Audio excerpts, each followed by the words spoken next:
Tabiat Jan Huadiana terungkap, alasan tahan ijazah karyawan, salahkan kinerja HRD. Penyebab Jan Huadiana menahan puluhan ijazah ex-karyawannya terungkap. Usai viral, Jan Huadiana pun memberikan pembelaan soal penahanan ijazah karyawannya. Ia menyalahkan mantan karyawan yang pernah bekerja sebagai HRD di perusahaannya, UD Sentosa Sil.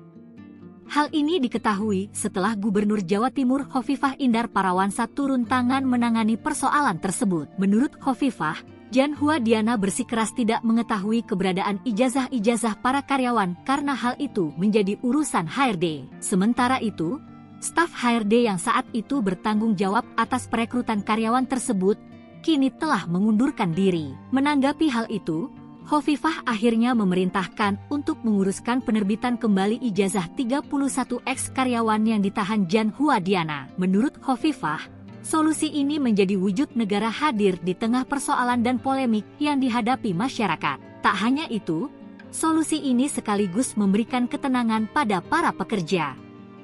Pasalnya, hingga sekarang mereka tidak dapat kepastian dari perusahaan yang bersangkutan.